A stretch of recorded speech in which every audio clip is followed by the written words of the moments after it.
Hello friends, आप कैसे हैं। आज मैं आपको गोला का पृष्ठीय क्षेत्रफल निकालने का एक गजब टिप्स देने जा रहा हूं। आइए आज हम समझते हैं कि गोला का पृष्ठीय क्षेत्रफल हम कैसे निकालेंगे।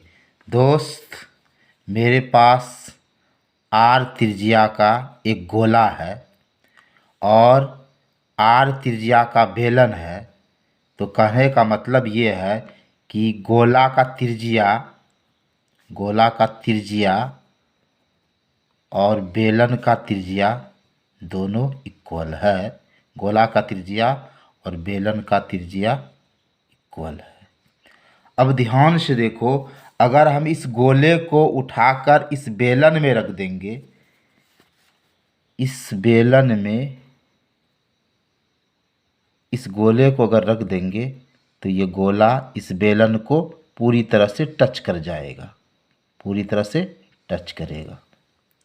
तो हम कह सकते हैं कि गोला का पृष्ठीय क्षेत्रफल गोला का पृष्ठीय क्षेत्रफल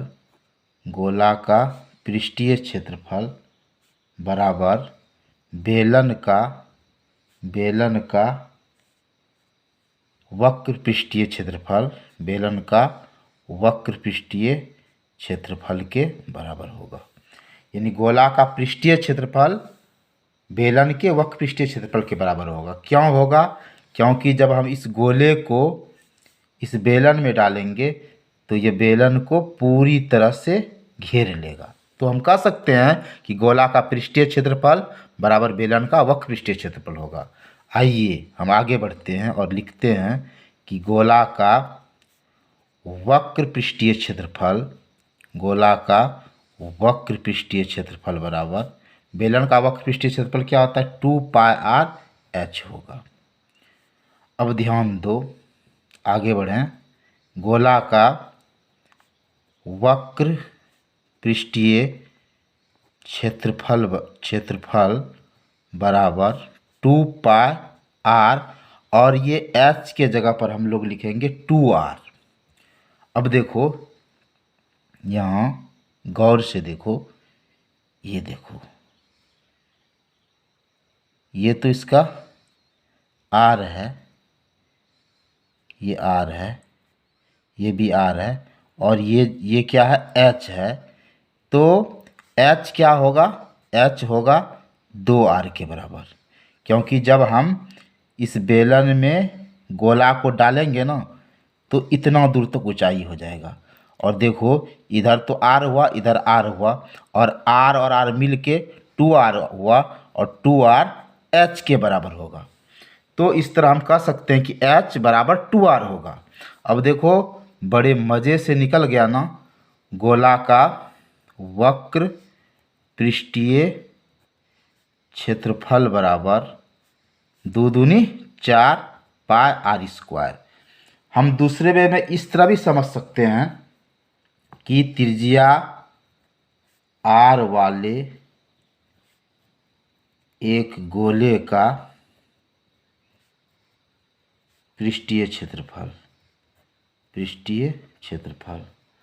बराबर हम लिख सकते हैं इसे त्रिज्या r वाले 4 वृत्तों का क्षेत्रफल। अब r त्रिज्या वाले 4 वृत्तों का संयोग गोले का पृष्ठीय क्षेत्रफल होगा। तो ये बराबर क्या हो जाएगा? r त्रिज्या वाला 4 वृत्तों का क्षेत्रफल, तो 4 गुना, और एक वृत्त का क्षेत्रफल क्या होगा? πr²। तो 4 से गुना करेंगे तो 4πr² होगा। अब एक दोस्त जरा ध्यान देना।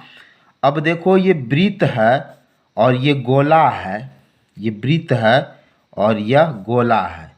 ये दोनों एक ही जैसा लगता है, पर दोनों में क्या अंतर है? देखो, वृत्त और गोलों में क्या अंतर है? अगर जमीन पर हम वृत्त को रखेंगे ना तो वृत्त सिर्फ जमीन को घेरेगा, और गोला क्या करेगा? जमीन को तो घेरेगा ही, और यह हवा को भी घेरेगा।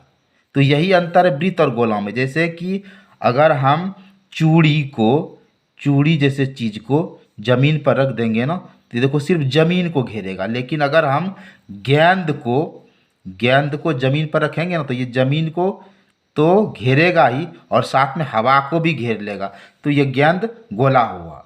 अब देखो हम आगे बढ़ते हैं और एक एग्जांपल लेते हैं। जैसे r बराबर 7 सेंटीमीटर है तो हम गोला का पृष्ठीय क्षेत्रफल कैसे निकालेंगे, तो ये हो जाएगा 4 पाई स्क्वायर। अब देखो 4 पाई के जगह पर 22/7 लिखते हैं, r हमारा 7 है तो 7 गुना 7 होगा, ये 7 और ये 7 खत्म हो गया, 22 चौके 88 हुआ, 88 गुना 7 करेंगे तो 616 सेंटीमीटर स्क्वायर हुआ। अब आओ हम अर्धगोला का वक्र पृष्ठीय क्षेत्रफल जानते हैं। अर्धगोला का वक्र पृष्ठीय क्षेत्रफल क्या होगा, अर्धगोला का वक्र पृष्ठीय क्षेत्रफल क्या होगा। अब देखो अर्धगोला है तो गोला का वक्र पृष्ठीय क्षेत्रफल क्या होता है, 4 पाई स्क्वायर होता है। अर्धगोला है तो 2 से भाग देंगे, अब कटा दिए, 2 दूनी 4, 2 पाई स्क्वायर हुआ। जब गोला का हुआ 4 पाई स्क्वायर हुआ ना, तो अर्धगोला आधा गोला तो इसको 2 से भाग दिए तो आधा निकला, 2 पाई स्क्वायर हुआ। अब देखो एक एग्जाम्पल लेते हैं, r बराबर मान लो 21 सेंटीमीटर है तो अर्धगोला का वक्र पृष्ठीय क्षेत्रफल क्या हो जाएगा, 2 पाई r स्क्वायर। अब देखो 2 पाई का मान 22/7 होता है, r क्या है 21, तो 21 गुना 21 कटा दिए, 7 या 21, अब 22 दूनी 44 और 21 गुना 3 63 और गुना कर दिए तो हो गया 2772 सेंटीमीटर स्क्वायर। अब देखो अर्धगोला का कुल पृष्ठीय क्षेत्रफल हम कैसे निकालेंगे, अर्धगोला का कुल पृष्ठीय क्षेत्रफल निकालेंगे, अर्धगोला का कुल पृष्ठीय क्षेत्रफल। तो अर्धगोला का वक्र पृष्ठीय क्षेत्रफल क्या होता है, 2 पाई स्क्वायर, और फिर जो बच रहा है वो भी एक वृत्त के तरह है तो इसको लिखते हैं पाई स्क्वायर। तो 2 पाई स्क्वायर और 1 पाई स्क्वायर क्या हो गया, 3 पाई स्क्वायर। अब देखो इसका एक एग्जाम्पल लेकर कंसेप्ट क्लियर करते हैं। r बराबर 21 सेंटीमीटर है तो अर्धगोला का कुल पृष्ठीय क्षेत्रफल हो जाएगा 3 पाई r स्क्वायर। अब 3 गुना पाई का मान 22/7 हुआ, r हमारा 21 है तो 21 गुना 21, 7 या 21। अब सबको गुना कर दो तो 4158 सेंटीमीटर स्क्वायर होगा। मेरे दोस्त, मेरा आज का वीडियो यहीं समाप्त होता है। जय हिंद, जय भारत।